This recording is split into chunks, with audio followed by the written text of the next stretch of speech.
everyone. Welcome to Fat 50 and Running a Marathon, a channel dedicated to health, fitness, and goal achievement. I'm your humble host, Topher, and I hope that you'll like this video as well as subscribe to the channel. More importantly, I hope you'll weigh in with your thoughts, opinions, and relatable stories down in the comment section. On Monday, I said we'd be talking about drinking water and the importance of hydration in the Wednesday and Friday videos, so let's go ahead and get started on that. Okay, so on the Monday video, I said we were going to talk about hydration, the importance of it, and then how important it was to be drinking lots and lots of water. And I want to do that, so let's go ahead and get started right now by talking about some of the benefits of drinking water. The first, and I would say most important benefit, is that it regulates body temperature. And it turns out that you can lose or you can increase your body temperature by as much as 2 degrees if you're not properly hydrated. And if you're normally 98.6, that brings you up to 100.6. That actually puts you in fever and pre-fever temperature range. So you definitely want to be drinking plenty of water so that you're maintaining your body temperature. Body temperature increase can lead to things like vomiting, nausea, headaches, and confusion. So definitely you're going to want to drink plenty of water to make sure that you're maintaining your body temperature. If you consider the fact that the human body is more than half of your body weight is more than half of you is water, that should tell you right there just how important it is to properly hydrate. Another thing that's important, or another benefit to being properly hydrated, is the lubrication and cushioning of joints. Now, I'm over 50. I experience some pains that I didn't experience in my 30s and 40s, although I got to admit I had joint pain back then and probably a lot to do with my weight.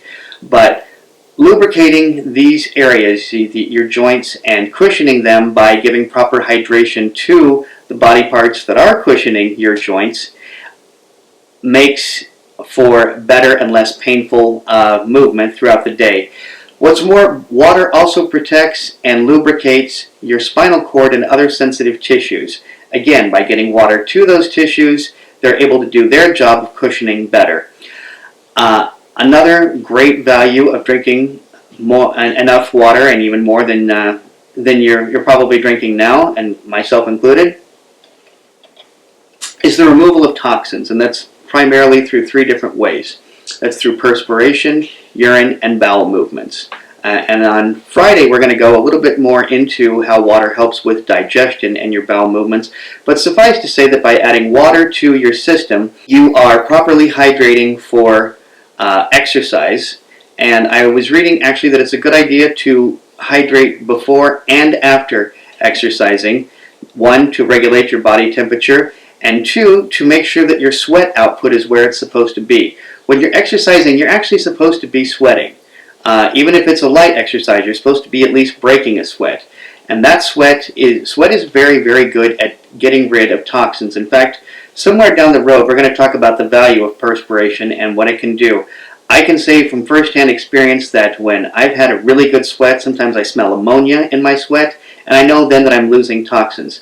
Naturally, then, if you're removing toxins through your bowel movements and your urine, you're forcing water through the kidneys and through the bladder, and by so doing, actually, you're increasing your metabolic rate, and that's another way in which water is helping you to help you lose weight. If you're trying to lose weight, they say drink lots of water. That's one of the main reasons. If your kidneys and your bladder are constantly working to create urine, and constantly working to distribute that water to the other parts of your bodies, that means that your system is moving. If your system is moving, it's burning calories. That increases your metabolic rate. Another great way in which it helps to, being properly hydrated, helps you to lose weight, is that it's very difficult to experience hunger pangs from a stomach that is full of water. So that's just another benefit to drinking water. Lastly, I'm going to mention that water can actually help you with the prevention of hangovers.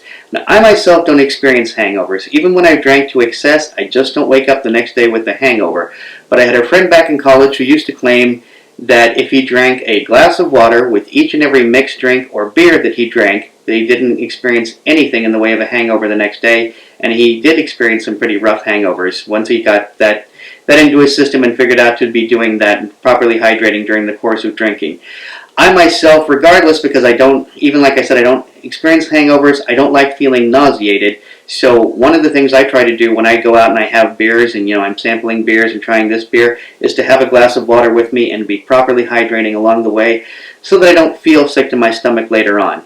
So anyway, those are some of the key benefits to drinking water. Well, so great. You're probably saying to yourself, I understand the importance of hydration, but how exactly do you expect me to get all that water into my system over the course of a day? Well, I've got a couple of suggestions. First off, you're going to want to get yourself a good travel jug to keep your water in. Now, plastic is not ideal because plastic does degrade over the course of time. If, however, you are using a plastic jug, I'm just going to ask you to very frequently change that jug and, more importantly, wash it. But I'm going to strongly suggest you get stainless steel like this one. Now, admittedly, I don't wash this out as frequently as I should, but I do have a brush to clean out my metal straw here, non-disposable. The whole thing takes care of me. It's 16 ounces, which is, according to my Fitbit, exactly a quarter of the water I'm supposed to be drinking over the course of a day. Another suggestion I'm going to give you for drinking more water during the day is to choose water when eating out. Now, whether you're sitting down at a restaurant where somebody's actually taking your order and you got cloth napkins and all that fun stuff, consider drinking water instead of any number of other drinks you might be drinking at that time. Or if you're eating at a place where you walk up to a counter and you place an order and you wait for the order to be ready and you go and you pick it up from the counter, I'm going to suggest that you drink water there. Oftentimes, if these sort of places have fountain drinks, they're going to offer a water cup for free, a lot of them. And even if they don't, you end up having to buy the water, say buy it from a refrigerator with bottles of water in it. More often than not, the water option is cheaper than the soda option or one of those. So I'm just going to suggest to you that you drink water when you go out to eat. In that same vein, I'm also going to suggest that you drink water at home. Now, Nancy and I do a lot of cooking, we do a lot of eating here at home, and we've kind of gotten into the habit of not drinking anything during the course of the time that we're eating. But when I do drink something along with what I'm eating, try to drink water at that time, and I'm going to suggest that you do the same, is try to drink water during your meal if you do drink when you eat. Last of all, I'm going to suggest that you add a slice of lemon or a slice of lime, a slice of cucumber, or a wedge of pineapple to your water to add just a little bit of flavor to it, so it doesn't seem like you're just drinking this flavorless concoction. And we are going to discuss on the Friday video those little droplets. There's not a lot of science backing them, but we are going to do a little research on those little those droplets that people add to their water to add flavor to it. We're going to discuss the value or the consequence of using those, as it were.